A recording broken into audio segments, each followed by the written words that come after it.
Yeah, it was just like someone was up there. It was just like, what are you doing? Like, we literally gave you all the steps to not be in corporate and you're taking a corporate job. Yeah. Get out of there. Yeah. And then, homie's got my back. So Shit, Yeah. homie's got your back. That's great.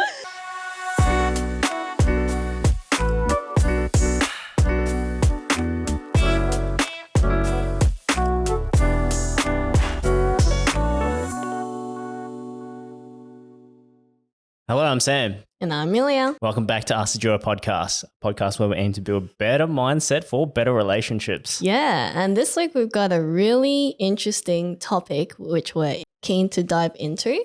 But I have a question. Have you ever thought about starting your own business? I definitely have, but I think the thought of it is quite daunting. It's just uncharted territory. So you've kind of like, 1 foot in, 1 foot out. Yeah. And I feel like that's quite common in a lot of people who have thought about starting a business. It's just the uncertainty of, is it the right time? Is it the right thing to do? But we actually have someone today that's joining us who has actually embarked on this journey. And it was originally her side gig, but she's turned it into a very beautiful business for herself. Very beautiful. Wow. Welcome, Daphne Shi. Oh my gosh, thank you so much for having me, guys. No, it's been great. It's such a journey to how far I've come. Definitely it's been up and downs throughout the journey, but I think it would cover a lot of topics of what we're trying to discuss today. So keen to get into it.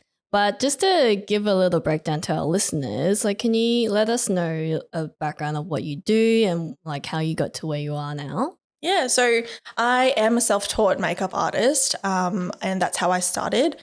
I added lash and brows towards as a, on the side, just to support my makeup side of the business. Yeah. So I've been doing this for about 3 years now. 2 years was 1 foot in, 1 foot out. Like you said earlier, it was my side hustle. And because of an incident, I was actually forced to go into full-time. Not forced, but not against my will.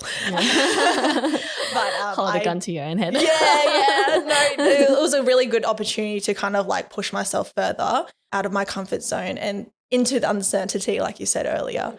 And it's been really great just being able to do what I love, as opposed to what society has kind of molded my pathway to or expected me to do as I've grown into adulthood. Yeah, so it's been a really good, fun journey, but definitely have a lot of challenges along the way. For sure. So 3 years now, so you would have started during COVID? Yeah, that was Scary times. well, to be fair, COVID itself, scary times, but starting was actually the best time for me to start. I know it sounds really counterintuitive, but have you guys ever heard of the self-serving bias? No, tell Have us you heard a of little that? bit more. No, about tell us. Self-serving bias. So that's when you attribute the positive outcomes to your own success versus an internal factor. Or if it came out to be a negative outcome, it was pushed onto an external factor.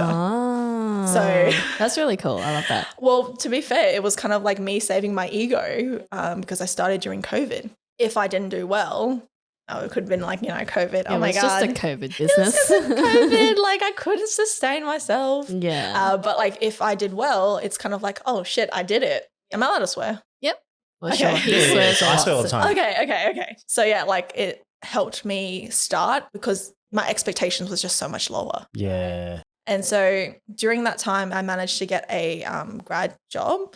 And so I was doing this on the side to I was supporting myself through my full-time job. And then on the days I had off, I was doing the makeup side of things. Yeah. True. So it was a good time to start personally. I know it's not for everyone. It was just very it did give me a lot of stress because there was a lot of events getting cancelled Yeah. that's during true. that time. Yeah. And it's I took work off or I set out the day to do that. And then suddenly didn't go all your through. plans just goes, Yeah. I think there was one incident where a bunch of formals got cancelled on a day Oh, no. and all of them got pushed back to another day.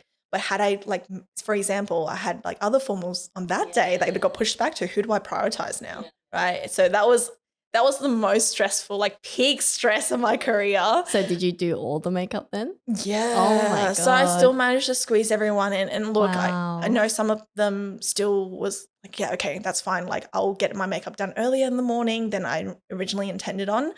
Just like me reassuring that, makeup doesn't just last like 2 hours. It lasts like over, a span of 12 and beyond. 12 hours and beyond. All day wear. All day wear, that's right. You see all the marketing on like makeup products. All like, day wear. Full day, 24 hours, 32 hours wear. Can confirm it works. So it was kind of like, that was like a peak highlight of stress, my first taste of stress. But I think in the end it built character. Yeah.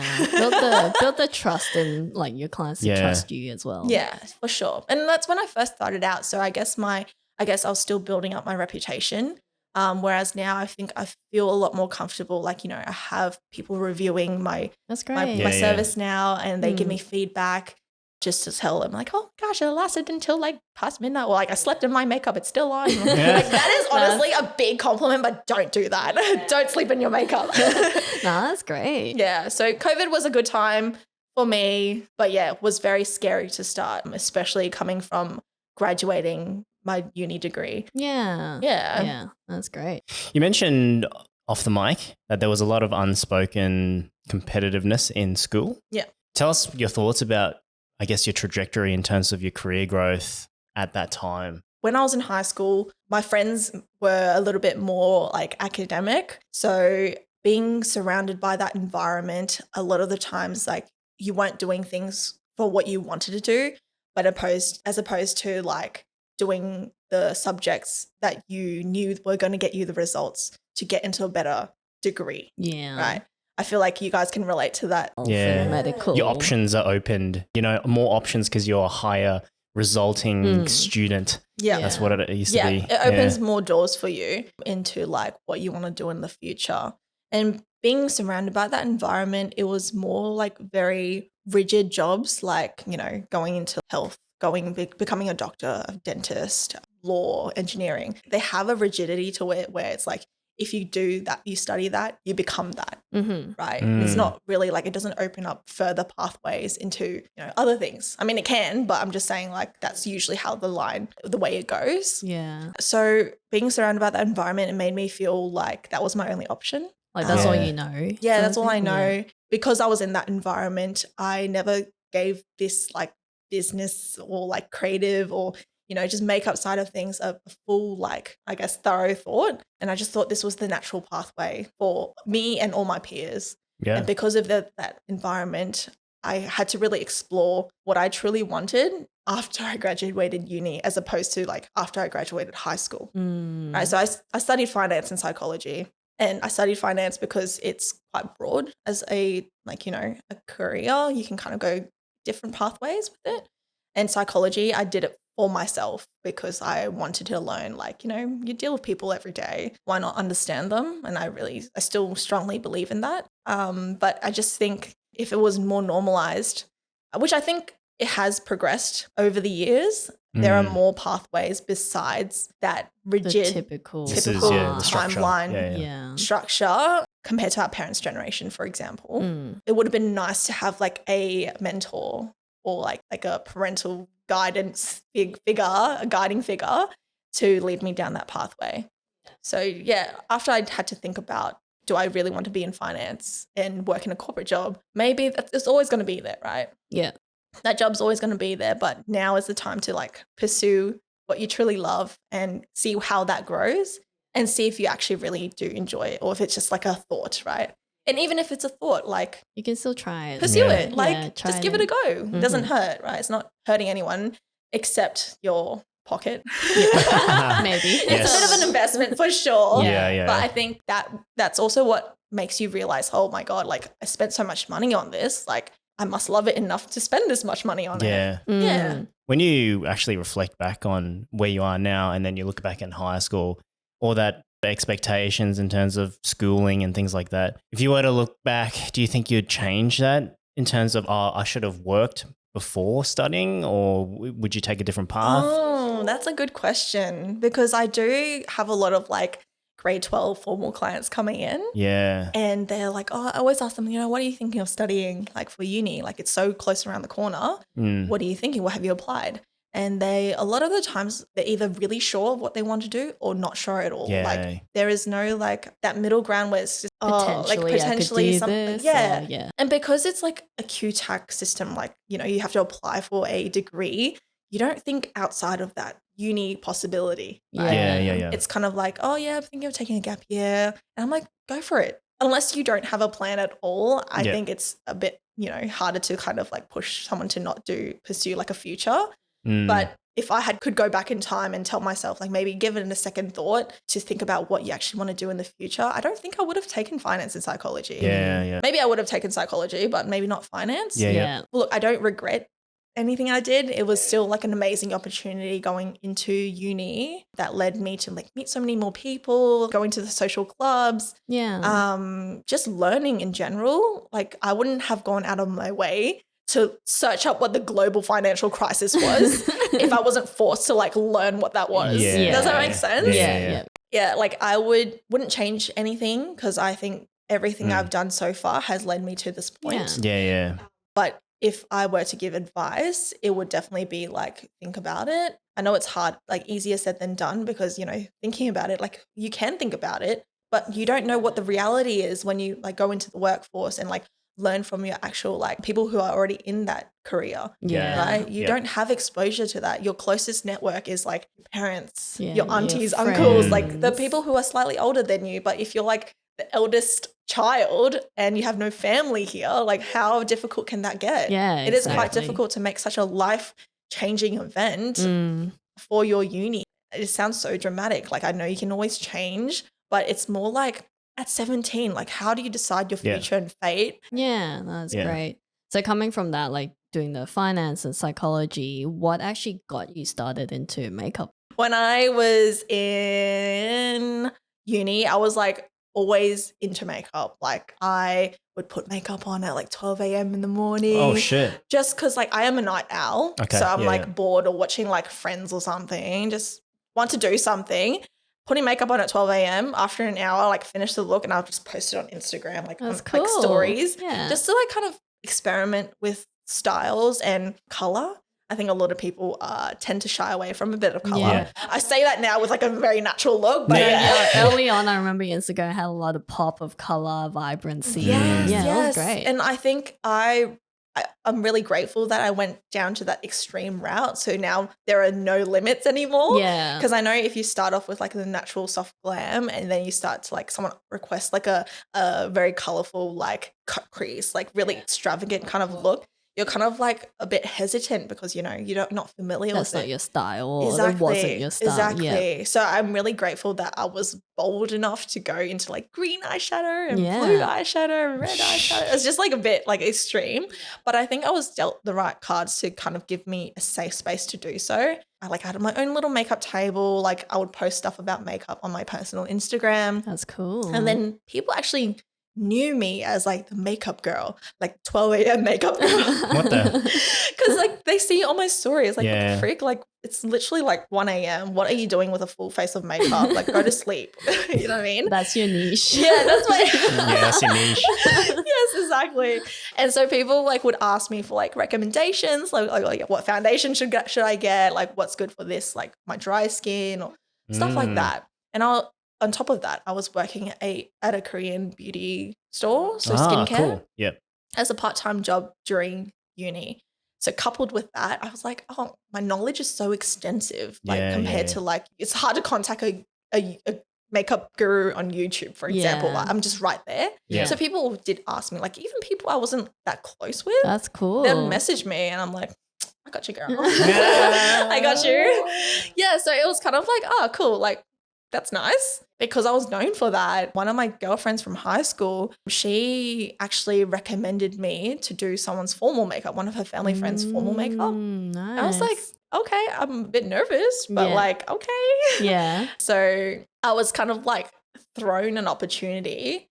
And had I said no, I don't think I would have like done it. Like this was like my first taste. Like I'm a very like, I don't say no to things easily. It's more like, if the opportunity is presented in front of me, I'm going to say yes. Like even for this podcast, I was just like, I'm like, when I first read it, I was like, me?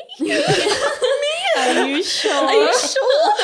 Anyway, so it was kind of like that feeling No, again. that's great. Where I was kind of like, oh, okay, I'll do it. Can't guarantee it's going to be amazing, but I'll do it. No, that's good because that mentality of I'm willing to give it a go, I think that takes people so far. Like if you say Oh no, my you're God, stopping yourself from the absolutely. opportunity. Like I will give out a shout out to my dad. He was just literally that type of person. Like if there is an opportunity, don't Just say do no, it. don't limit yourself. Go and do it because you're holding yourself back from opportunities being open. Nah, I Nice. love that. So What a cool on, Dad. dad. Thanks, Dad. Good old dad. Shout Yeah, out. shout out to that. When I started, that was kind of like how it all started, like, and it just snowballed. I made an Instagram account. I was like, I was sitting there for like the longest time. What's a creative name for my business? I was like, look, Daphne's Artistry. I feel like that's just we'll get the ball rolling, like just start, right? I think that's what we mentioned earlier. Just like starting is the hardest part. Yeah, Yep. it is. So just make an account and post. Just post Nice. something. It doesn't have to be perfect. Just do it. If you think it's perfect at the time, do it. Like I look back at it and like, ew, what is this design? Like disgusting. Yeah. But I think that's where I had to just do it to get myself going. Yeah. Yeah, of course, Going into it. Yeah, you don't want to right? half-ass some shit and be like, yeah, I'm going to Yeah. do a little Let's bit call of it a day. Yeah, fuck this. Because there Yeah. are some people who want to start something and then you see them slowly just like drop the ball and disappear, which is fine. Like sometimes if it doesn't suit them, it's cool that they stop. But it's like the fact that you just kept persisting, kept doing it and posted whatever anyway, and then it's grown to where it is now. Well, that's what I'm just, saying. Like it's the self-serving bias that I mentioned earlier, coupled with the fact that Gary Vee was all over my Instagram. Shout out He Gary was on Vee. everyone's Instagram, Gary He's Vee. everywhere. During COVID, oh my God, he was like yelling at me every single day. Just like, you don't start now. What are you doing? Yeah, What are you doing? And he's like yelling at these like 12-year-old kids, like, you know, don't care about your parents, just do it anyway. Yeah, you know? well, that's kind of like the push I kind of needed. Like, you know, making that your Bible, your anthem, getting that like repeated to you constantly. It's like, yes, he's totally right. Like, you know, while you're young, you don't have a mortgage to pay, you don't have kids to feed. Just YOLO, man.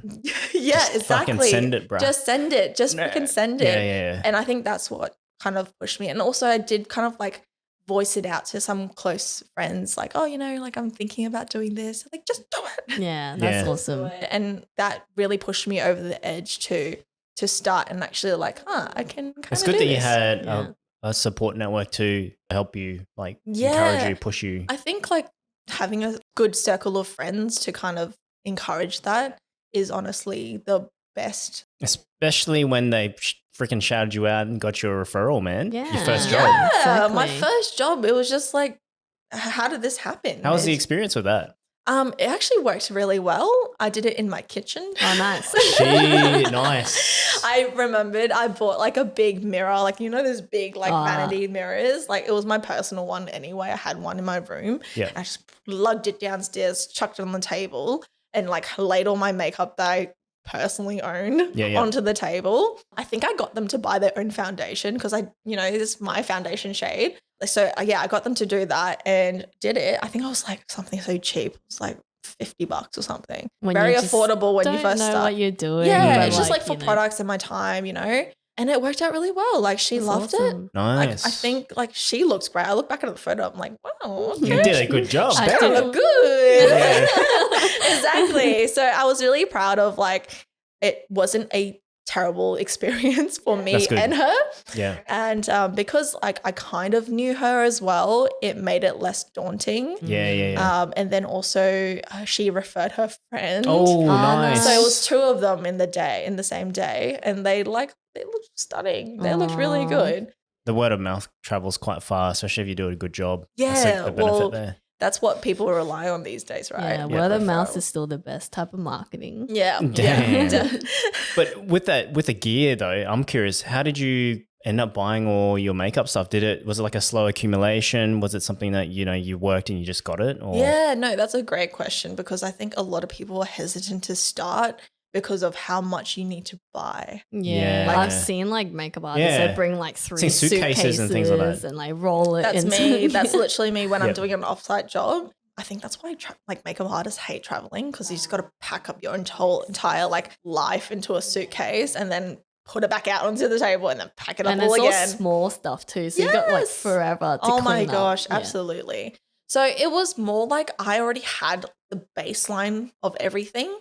I just had to like spray it down with some alcohol, like, you know, your powdered products, and then you can go from there. Like I was lucky enough to already have something in my pocket, and then just going from there and building it up. Initially, my main clientele was Asians, and that's kind of why I wanted to start as well, because the amount of times that people have had horrendous experiences with like makeup artists who didn't understand their facial features and eye shapes. True. They're just like, what the hell? Because Like, they end up making it like so dramatic and dark. And you're like, whoa. yeah. Well, also like our eye shapes are just trickier Different. Yeah. and different. And like even in the Asians, there are multiple different eyelid shapes and like multiple styles, right? yeah. Like it's just, they had a terrible experience and they're like, I kind of wanted to wipe it off, even though they've fully paid for it. And it's just like, wow, that sounds like it sucks, because you're looking forward to your formal, for example. That's your first real taste of putting makeup on, glamming up, and your whole like, you know, your high school career has kind of like led up to this point where you get to wear like a beautiful dress, you've got a whole night to spend with your friends, and you get your makeup and hair done, right? Yeah. And for their first experience to be terrible makeup or like very dark or like too yellow, too orange, too heavy, all of these, like, I'm like, wow, that's a really sad experience for a lot of my Asian girlies. Yeah. So even then, like, there was a gap in the market, and I was like, look, I'm gonna be your fairy godmother and not let you go through that, and That's look so back on cute. those pictures and like question why you looked like a gremlin. Yeah. No, I love that. That's Yeah. so good. And also like, you know, just advocating for like the Asian people Yeah. that you can look beautiful. You don't have to like be over dramatic with the eye and that's everything. right. That's great. That's right. I Yeah. agree. That's kind of how like another reason to start. Yeah. Yeah. I love that. That's good. Did you ever anticipate you going to full time, like making this your full career? Oh, funny question, guys. I got the tea. Spill the tea, girl. Spill the tea. So like I said earlier, it's been 2 years of it being a side hustle. So my main jobs at the time was to support my makeup passion project, right? It was just because I loved it. I wanted to explore that. So it was never my like primary full-time gig. Worked in the grad job for like half a year. My like manager at the time, in a very fatherly way, said like, you do realize what you're doing is not normal by taking off annual leave to go do work outside of your main work. I was like, you're right. That is so true. What am I doing? Like, I'm literally sacrificing my annual leave so I can go do makeup gigs Yeah. from my real job. Yeah. Right. And he really sat me down. He's like, do you see yourself in my seat right now in 10 years time? And I was like, probably not. Definitely not. Yeah. So he kind of pushed me he was like that parental figure to really, It's like your mentor to push you. to really think about whether or not this was the right pathway for me. And that was the first time ever for me to actually consider, oh my God, what am I doing? I hate what I do. Like, it's not where I want to be. And so that was my like little nudge to go explore more options. Yeah. Right. So this was while I was doing the makeup side of things. And so I did it for a bit, but it wasn't as sustainable as I just started, and it was during COVID, right? So I went to go get a part-time job. Throughout that time, I was able to sustain myself, like maintain like a good, you know, income week to week, but I was working 7 days a week. Yeah. Every time I could do makeup and I could do lashes, I could do brows, that's where it went. And that's where like I just kept building on the business.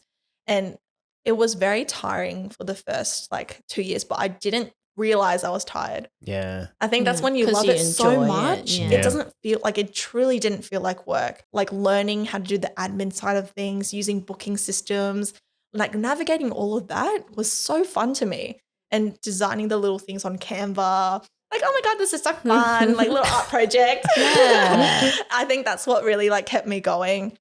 And then it kind of built like this cycle of now I feel bad for taking a day off. Like working 7 days a week was my norm. And I think I didn't really catch myself realizing like, oh my gosh, this is a bit crazy. Like, Yeah. this is not normal. Like 7 days a week, like Yeah. you're going to burn out eventually. Yeah. Mm. It never really got to me until I got pushed into, so I got poached from my previous role on LinkedIn and I went into working for a startup and we went through the whole interview process and felt like it was a good fit, went into it. 2 weeks later, they're like, nah, we don't want you anymore. And I was just like, well, There goes that that's idea. shit. Like, what do I do now? Like, I'm literally only got this. I had the comfortability of my previous job. 2 weeks into my new role, they were like, nah, no thanks. And then I was like, okay, well, I guess I've got to go full time now. Like, it was just everything led into like what it is now. Yeah. Yeah. And it was like all accidents, right? Yeah. Like even during uni, because I had that social media presence and in practice, if you want to call it that, Yeah. it like just felt like the right thing to do Yep. going into social media. You know, business these days, everything's about marketing, everything's about branding. If you can't do that well, it is so tricky to like Boost it. take off, Yeah. right?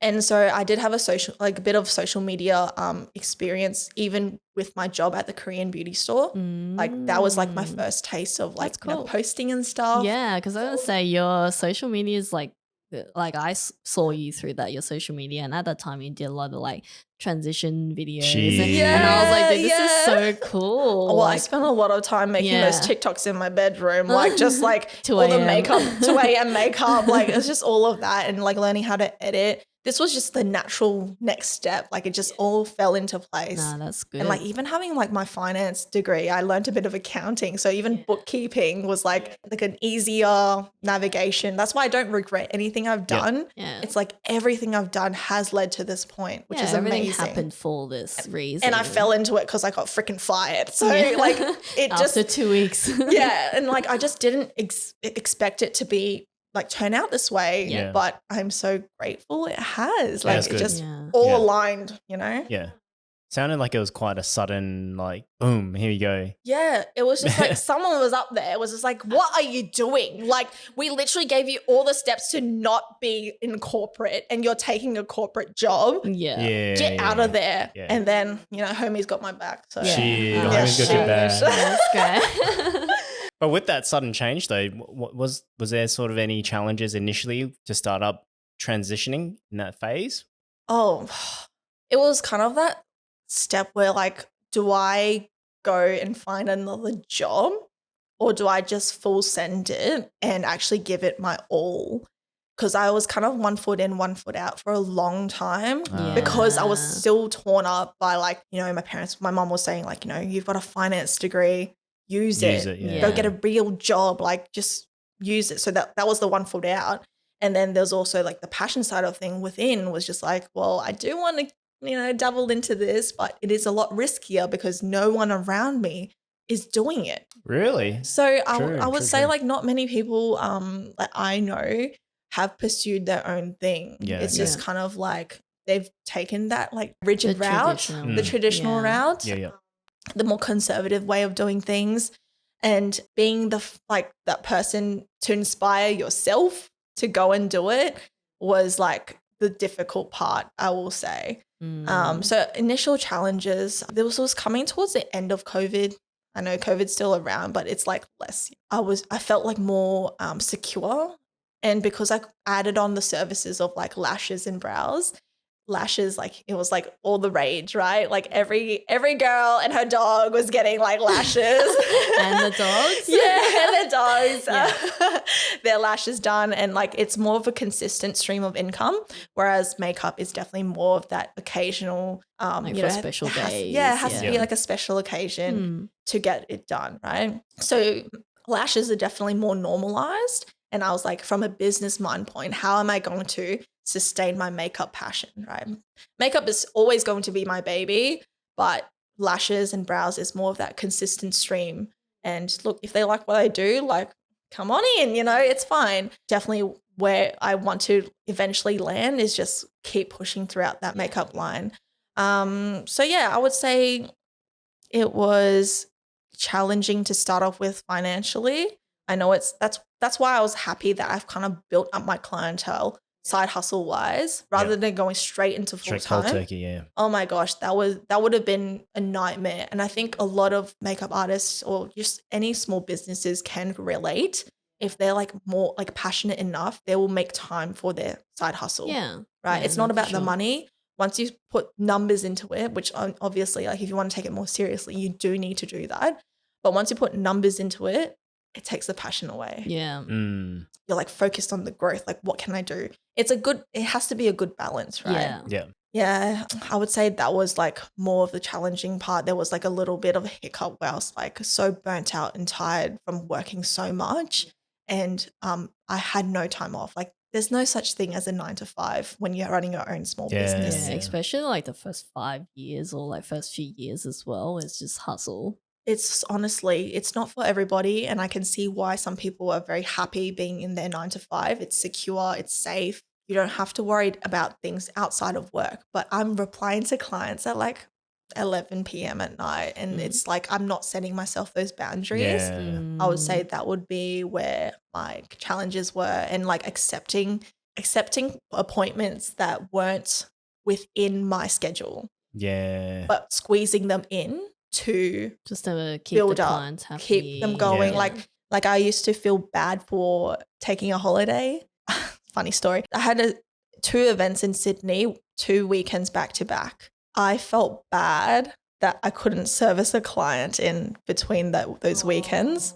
I flew back to Brisbane, Oh my God. did what I needed to do, and then Wow. went back you to could- Sydney Oh my Holy God. the crap. same week. That's crazy. That's how like dedicated I feel towards what I do. I look back and I'm like, what the heck? Wow. Like that's the dedication I am really proud of, but also like I can say no, right? I can refuse that.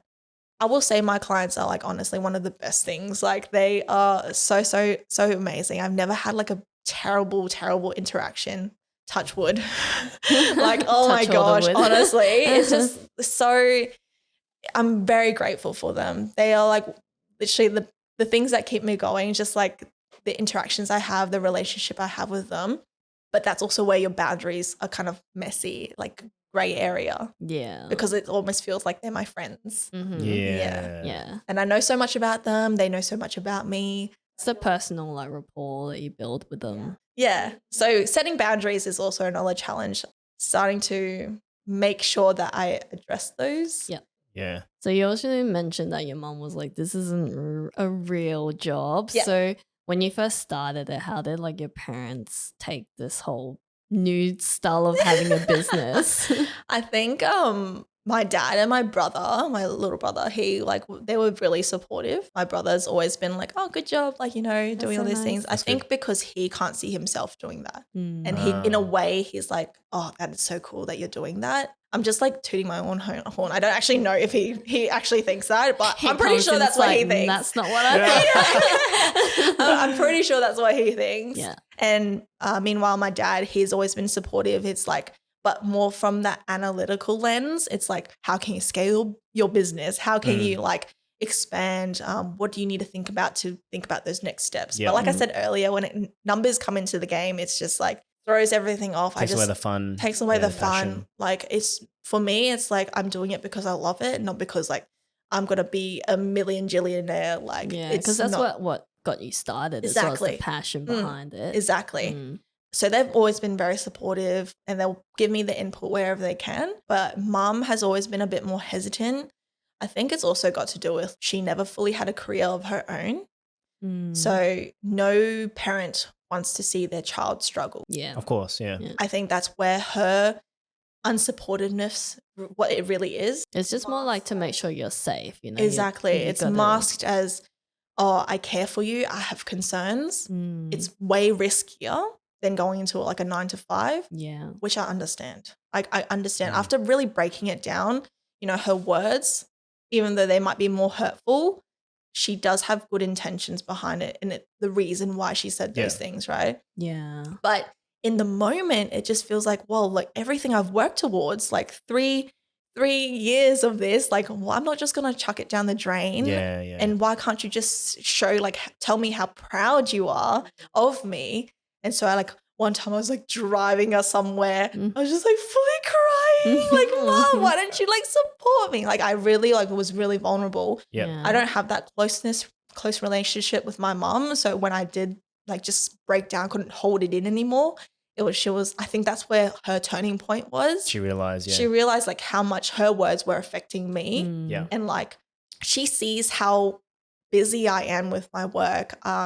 I forced my parents to follow me on Instagram because I don't have that closeness with them. This was my way of letting them in. Yeah. Instead showing of your work too. Instead of having to be present with him and have a call or like meet up for lunch. They can just see you through your social media. They see how much I've grown, what I've built. Like my clients are just, I'm okay. I can put food on the table. And that's what Mum has always been, I imagine, what she has been worried about. And, going through like a full degree, finance and psychology, it's throwing that and not pursuing it. I think that's where she was like, Chinese is called cushy. It's just like, do you know what I'm saying? Yeah, I do. How do I say that in English? I'm trying to, no, I know what you're saying, but I can't translate It's like, what's that word? Disappointment. It's just like, but it's not fully disappointment. Like, we'll put it in the screen below here. Yeah, we will the translate it later on Google. Yeah, we'll translate it later. But yeah, I get what you mean. I think that's where her concern was coming from. It's like, why did you do that degree if you weren't going to do unfortunate. Like, so unfortunate. Yeah. Okay. That's actually a really good way to put it. It's like you put so much effort into a degree and you're not pursuing it. Technically, you're kind of using it, just not Yeah, in like just in a not directly. very direct way. Yeah. It's more of an indirect, like BTS way, like behind the scenes type of way. Yeah. And even with psychology, right? Like I'm client facing, I'm customer facing. I have to be able to be personable enough to create conversations, to have a good time, give them a good time as well. Like just being like very relaxed, chill, casual. I think that's kind of what my brand really is. I don't really take things too seriously. And I think that's why corporate was just like, ugh, Too much. seems really serious that you've got to like be professional and everything. So I think that's where my steer towards this route is like, I can call the shots. I can be my own manager. The way I want to act in front of my clients is the way I want to be. Right? Yeah, no, that's great. But during that time, like obviously when you're first starting and then your mom's like, oh, this isn't a career, how did you keep yourself to just like keep going and be like, nah, I can do this. I can show you that I can do this. Like, what did you tell yourself? I think my knowledge base and like I said, my experience leading up into starting my business has allowed me to feel confident in what I do. And because I knew that's how I felt, my mom doesn't fully because we don't have that close relationship, she doesn't really know what goes into creating what I've done. I guess it's also a bit of like stubbornness from my end. Like I always told her, this is my life. Like it's not yours. And I want to live it the way I want to live it. And after she kind of really thought about it, times have changed. Any job, if you can think of, it's going to be a job. Yeah. Anything now. Right? Making YouTube videos is a job. Doing podcasts is a job. It's just those little things that she wasn't aware of during her upbringing. Yeah, because in those times, those weren't really a thing. So That's right. Not at all. So being more stubborn with it, pushing forward, persisting has allowed me to get to this point. And having like a supportive boyfriend, best friend, people around me, they see from the outside, they're like, wow, you're doing amazing. Like you're doing so well. You are so busy. And I'm like, wow, like people can recognize my efforts. Yeah. I think with my job, because I'm a one-man show, getting feedback from clients is the hardest thing for a business. Yeah. Right? You don't really know how they truly feel unless they actually reach out to you and say like, hey, it's a really good, this makeup lasted so long, blah, blah, blah. It's not going to come from everybody. And sometimes people aren't honest. Yeah, that's true. They will say things to make you feel better. Yeah, it's just like when you go to restaurants, like, how was the food? And you're like, oh my great. God, it's exactly that feeling. Yeah. Exactly that feeling. So I don't know if it's like them telling me that as It's genuine. as genuine, Yeah. like coming from a genuine place, or like almost pity because I didn't go that traditional route. Yeah, I think that the feedback definitely is a massive motivator, because then now you acknowledge that all your hard work, the 7 days that you put in, it actually means something to someone else. Yeah. Yeah. And I find that that is exactly right in terms of when people come to you in terms of the feedback, that's the most fulfilling Oh my gosh. experience. Absolutely. Rather than you seeking that feedback, then Yeah. it's a bit weird. You know what I mean? It's kind It of feels like forced. I fished Yeah. for this. Yeah. When I first started, because I do lessons now as well, Yeah. like makeup lessons. Oh, It's like a group activity. I do kind of want more feedback from that because it's less frequent and it's a long session as well. And I just want to see like which areas to improve on. Like I know Yeah. the questions that I ask are very, there's like a section where I'm like, oh yeah, is there anything I could improve on, right? But most of the time people are like, oh my God, it's perfect. It was fantastic. Like it's fine. Like that's awesome to hear. But I genuinely want to Like, improve. Critique me, please. Yeah, in a very nice way. Constructive Don't criticism. make me cry. Yeah, no, that's great. It's good that it's good to have reviews, because if there's like even just that one person who gave you that honest feedback, then you can always better yourself or improve on those lessons and even your makeup and stuff too. Yeah, definitely. One side question I wanted to ask, because you do so much work and like 6-7 days of work, and you have a partner as well. How do you find time to have like personal time or hang with your partner? It's Oh like, oh, my shit. gosh. Well, we've been together as long as my business has been up. So he was actually really supportive of it when I first started. He was there when it started. Initially, there was that gap of me quitting my full-time grad job. And this was like my full-time gig. So I have had like full-time taste, but it wasn't full-time hours, if that makes sense. Like I wasn't getting enough clientele to call it like my full-time gig yet. So he was like financially supporting me. Like he was so good with that during that time. Like I was still able to support myself, but it was really nice that he still offered like, oh no, you go do your thing. Like you can, like, I'll let you ride this wave, see how far you can take it. Ride or die, baby. Yeah, That's it, literally. Oh my man. gosh, That's he's the it, man. Oh, you gonna propose to her, bro? Oh my God. This video is gonna go. Yeah, I reckon he's gonna see what the I'll give you this clip. Yeah. You can send it to him. Just clip this one bit Yeah. out and send it to Oh no. Here you go, Daphne. Here's No, what I oh my prepared gosh. for you. Shit. No, he's been really good for that.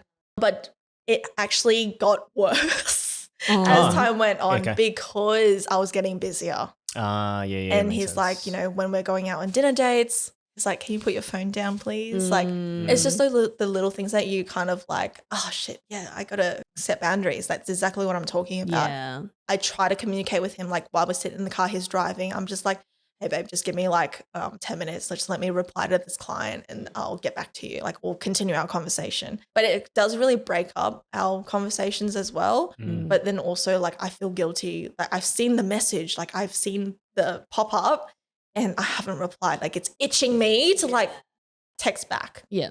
Yeah, look, like that would be one of the hardest One of the challenges Yeah. to overcome for our relationship, but it's never been detrimental. Like he's a very, very understanding person. Even if it hurts his feelings that I've like picked up the phone to reply to somebody, he is understanding because this is, while he's still like, the one, this is still my baby as well. Like this is what I've grown it to be. So he does understand. And we try to like make time because we have very opposing Working hours. He's working the Monday to Friday and I'm always working the weekends. Yeah. Always. Yeah, like this that's the line of hard work part. is just you're busiest on the weekends. And so the only time we really do have together is like when we go on holidays or at nighttime when we're having dinner together. It's always that's as much time as you can spend. And if I do in the rare occasion have a free Saturday or like I have a shorter Saturday, I'm just like, let's go do something. But I'm just so tired and so exhausted that I'm like, can we just do nothing? Yeah. But I want to do something. I just don't want to think for it myself. Like if you come up with a plan, I'll be there. I'll be the tag passenger, along, yeah. passenger princess, Yeah. and I'll come along, Yeah. right? But I would say that is the biggest hiccup. Yeah, and that's good that he's supportive and understanding as Oh, well. yeah. Yeah. The most like understanding, supportive person I know. Yeah. So throughout when you started to where you are now, was there any like specific mindset shifts or like perspectives that changed your mind about like even just working or you're working in this industry? Because Gary Vee kind of got me to where I am now. He said, like, you know, while you have no commitments and, you know, big mortgages to pay, this is the time to be the most risky. But at the same time, there is another pathway that I've seen other people take, and it's like getting a good, stable job, saving up that money so you can have that financial freedom, and then yeeting to do what you actually love. To do what you love, right? So Yeah. you have like the money, the capital to sustain yourself Mm. for a little bit to go pursue that comfortably. Yeah. Whereas Yeah. I kind of like struggled like 7 days of work a week with a part-time job and doing this as well to support each other. That's the way that Gary Vee mentioned, right? Mm. But I've seen other people now. It's like you work because you're trying to make a lifestyle for yourself to sustain the lifestyle you're looking for. Yeah. That's another approach. Whereas this way is just like passion, passion, passion, passion. But when does the fire burn out, right? Like when does it stop? Mm. Whereas you're comfortable, you're living lavishly, you can support yourself in everything you do. It's like, which pathway do you want to pick? Yeah. Which this is like the instant gratification side, whereas this side is more like the patience, the long haul, like get The yourself to safety where zone, yeah. the safety zone, right? I think that's also what my mom wanted me to do. Like, you can do your makeup stuff later. Maybe when you're rich, you know, you can just like go do this on the side, and that's when you like will fully like immerse yourself into it. Yeah. But I feel like coming from such a high to like starting from ground up again to like, you know, being more freelance for your business, that seems like such a jump down. Whereas this one, I'm building myself up. If I need to, I can like go to like more secure jobs like in the future if I don't feel like it's for me anymore. Yeah. You can always start small, like at any point in time. It doesn't mean like you might be tired with a full-time job, which I get.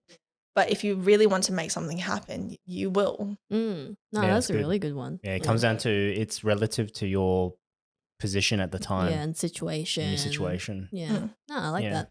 That's good. Yeah. I feel like that's like was one of the mindset changes. Mm. Did you guys ever feel like, how you guys got into podcasting though? Like you guys had that stability for like a while, and then you kind of like you want to pursue something a bit more creative and yourself. Podcasts, it's still like it's just like it's a side project. Like literally this is all just passion. Like nothing. Yeah. So we just started, and it wasn't really thinking of like we just gotta start it now, whatever. It's just like we really wanted to do it, and that's just where we are now. It's just trying it and just satisfying that curiosity of being like, what is it like to do something for ourselves? Because ages back, we're really into fitness. We really wanted to do a fitness YouTube, but then fitness YouTube was everywhere after we thought about that. We're like, okay, that's kind of like oversaturated. Well, that's what people think, right? Yeah. Every time people are like, oh, I don't want to enter because it's already saturated. Yeah. And like, look, like there is like so many lash businesses now, so many, but like it doesn't stop people from still entering, right? I know it's so daunting because you kind of compare yourself when you haven't even started, right? It like what I guess competitive approach can you take to make yourself slightly different? And that's what holds a lot of people back. It is. Do you feel like you could still do that fitness stuff? It'll be cool, but then I think it's kind of good we didn't go down that path because video editing takes forever. FYI, guys. Yeah, it's hard. It's hard. Yeah. So I think this is like a happy medium because what we talk about here is what we enjoy talking about with friends or with people. And then between us, we always just dive deep into like our thoughts, mindsets, and like how can we do things better? And it's eventuated to what it is now. Yeah. Yeah. But it's also good to share people's journeys too, because these stories are stories that people don't normally talk about because it's generally deeper than surface level conversations. So to have people on to talk about it, that's what we really thrive for. Yeah, funny you say that because I mentioned that like last time that there was this guy I met at the party. Yeah, that's what we're gonna ask. Yeah, I love the segue. Yeah, You set that one up. Yeah, so I met a guy at this party. Wasn't really close to him. Like I always knew of him. And we just got to talking, and I mentioned that I think I recently quit my full-time job And I was like, oh yeah, I'm just doing this now. Like I'm really just giving it my best shot because I love what I'm doing. I don't have to like report back to anyone. This is just me, full throttle, like just let's do it. And after having that like elaborate conversation with him, he was like working full time already. And I think he might have reflected on his life. He didn't really enjoy what he was doing. And he actually went back to uni because and pursued something he really liked into teaching now. Shit. Like, look, I'm not close to him at all. But after he told me that, I was just like, Shit. that conversation like affected you to the point that you actually thought about going back to uni. And did it. He did really well in high school and got into a really good degree. Like, you know, you have to get into like an OP1 or OP2 to get into this degree. And he was like, well, because I've got that OP1, OP2, it's like, I'm not going to waste it and do it like an arts degree or something. Yeah. I'm going to do the hardest thing I can and hopefully I will enjoy it, right? You're doing it based on the OP you get rather than what you actually want to do. And that was the problem. He didn't really think about, very similarly to me, he didn't think about what did he truly want as opposed to like, you know, what degree can I get into? Yeah. That's great. You changed his life. Yeah. I did that. Oh my gosh. Life-changing moment right there. So hopefully like this even like makes someone realize like just go for it. Just try your best and make it happen. If you talk about it like and you complain about your life, you have the opportunity to change it. I know it's not the same for everybody because I know like the cost of living crisis is a real thing. Circumstantial. It's very circumstantial, right? But I feel like if you really want to make it happen, you know, network if you need to, or talk to someone who's in the industry, reach out. Like I think maybe 2 people reach out to me, like who's starting their makeup degree and like there's kind of dabbling into like whether or not they should do it. I think in the makeup industry, a lot of people do tend to gatekeep, which is, you know, unfortunate. It's like a one man, like me against you as opposed to bringing everyone up together. No, I totally get that because like I do freelance and design. It's kind of like that too. It's like I'm the person, similar to you, I'm just like, if you have questions, let me know. Like even if it's down to like how do I charge for clients or your contracts or whatever. I'm like, just let me know. I will share everything, but they're kind of like, oh, it's up to you. Yeah. I asked you for a reason, right? I know it's up to me. I know that, but I would like some guidance of like where to begin or how to like progress, right? So yeah, I remember during the beginning of my like freelancing, I reached out to like another makeup artist who was similar level to me, just started. And I just like had some questions for her just to see like, you know, I want to make friends in the industry rather than be a lone wolf. And the answers I was getting was very vague and like just surface level. Like say for example, if it was like how much do you charge, it would be like, oh, it just depends on you and what quality products you have. And like it was just I've gotten that answer so much too. It's not helpful. It's really not. But I understand because the predecessors of makeup artists, like, you know, the people above me, they had to figure everything out on their own too, or they had to go to pursue further education, and that costs money as well. So I can understand where that gatekeeping starts from, right? But it doesn't help the industry get less gatekeepy, right? So I kind of want to break that. Like if people have questions, I'm more than happy to answer them. Like it's just, it needs to be more of a supportive. I agree. Yeah, the creative industry can be a bit like that sometimes. Yeah, which I understand, like people's efforts, like how much you put the effort in yourself. You don't want someone to just ride that wave and steal it from you, right? Yeah. Like I had to figure everything out myself. I wish I had someone to guide me, but I did put in the time and effort. That's the time and effort that I didn't have to go through if I had a mentor. Yeah. No, totally agree with that. But a little bit on confidence, because I feel like you're a very confident person on screen and on your socials and stuff. Was this something that you had to learn and build up to, or do you feel like you were always like very confident and just showing up and just giving it a go and just showing your work? I feel like it's a little bit like cheating because it's like you hide behind a screen. Like my confidence is behind a screen. I'm not talking to somebody in real life, right? Yeah. So what I put out there, like I can always redo the video I put out there, right? But I usually don't, but it's just, you can't tell if someone's confident or not. You're just alone in your room. Like there is no embarrassment. It's just you and the video. At first it can be quite uncomfortable, but because like I said earlier, I feel like I had a lot of exposure to Instagram and talking on screen, talking to myself or like filming like vlogs and, you know, YouTube videos like when I was younger and editing all that. So I had that exposure. But I know when it's like first few times, it's weird hair and voice. It's like, ew, I look like that in real life. Like I feel like it's, like I said, everything has led to this point that I've shown that I'm confident. And because I'm very well versed in my area of makeup and skincare, I feel like I'm capable of being confident. Mm-hmm. If I don't have the knowledge, I feel lacking. It's the same as like when you study for a test, right? If I hadn't studied for this test and I go in, obviously you feel like the icky, like, I don't know what I'm doing. But because I've studied beforehand for that test, you're gonna be okay. Yeah. And that's the same with like me being confident in my area. It's just like, well, I've done a lot of like, you know, research. Like I think when it comes to passion, you're going to do the extra research that you wouldn't necessarily do for your day job. Yeah, and believing in yourself too, believing that you do know the knowledge. Yeah. You've done all this stuff for this reason. Yeah, and like absolutely. believing that you do know what you do know. Mhm. Yeah, no, that's great. I love that. So I think that's where the facade of being confident comes from. I will say that I'm more extroverted to begin with anyway. That's great. So being able to mask I guess makes me look more confident. Syndrome. Yeah, the imposter syndrome that like literally you guys asking me to be on here today was that first like that wave of imposter syndrome again. I'm like, what the frick? Like me. And I think it did let it like I had like the panic a little bit, like the butterflies when you first reached out.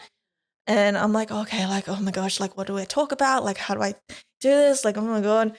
But as like time went on, this is just such a natural. This is what you do. It's just having a conversation. And if anything, like someone listening might feel inspired, right? By every single episode that you guys put out, it's going to struck a chord with someone. Yeah.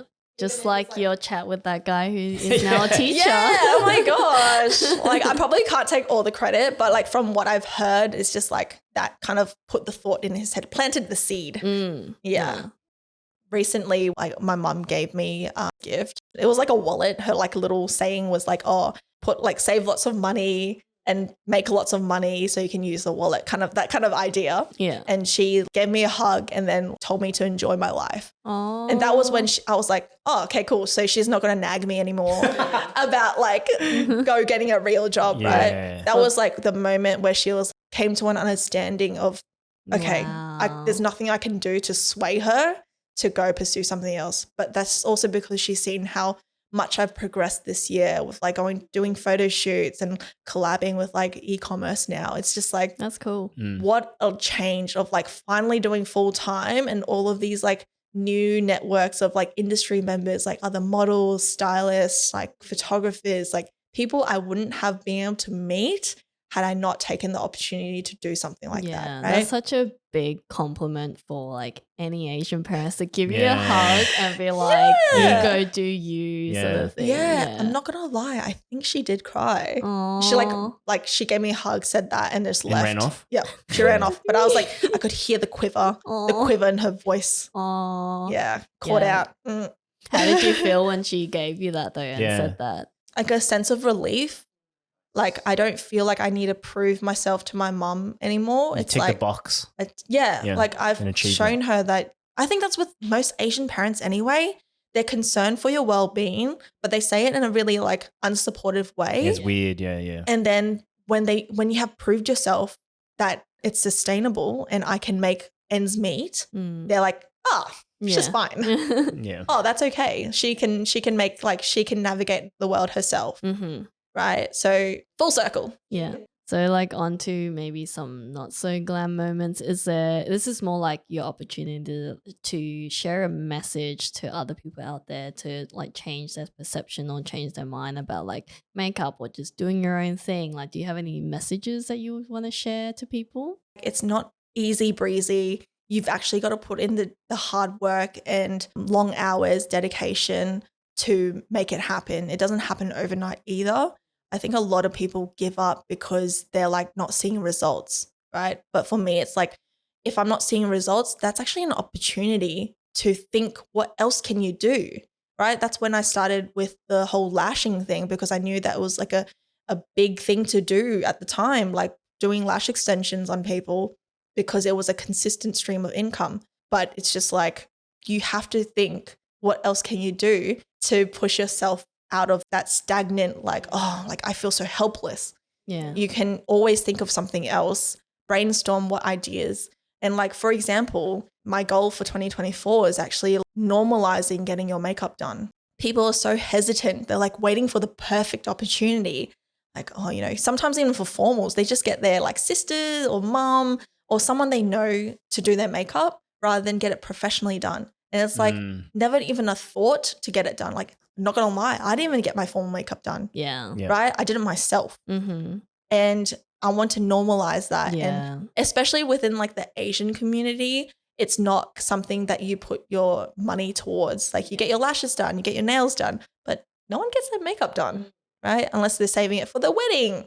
Yeah. Yeah, that's true. But this year, like even 2023, I've had clients who came to me for like a dinner date. That's Ah. cute. Or anniversary. yeah. Like Nice. birthdays is more common, festivals is more common, like music festivals. But like anniversary, like how cute is that? Yeah, to glam up and just Glam dress up. look and, good, go to yeah. a nice dinner with your partner, take photos, look hot. Why not? Mm. No, Right? I love that. Glam up 2024. Yeah. Oh my gosh, I Yes. love that. So yeah, it's just like those things to help me keep going. Mm. So just to wrap and sum up everything that you shared, because there's just so much that you shared, we just wanted to grab like the 3 key lessons that you've learned or things that shift your mind throughout this whole entire journey. So I think setting boundaries is one of the key things when running a small business.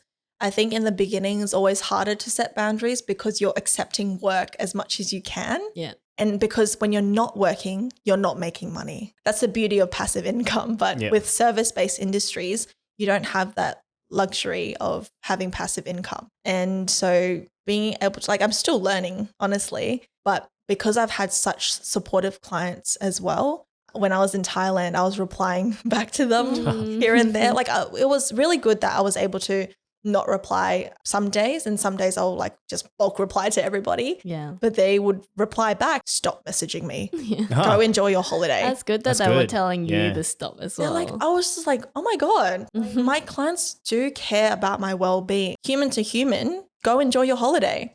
And it never occurred to me that replying back to someone at 11 p.m. at night might not be entirely necessary.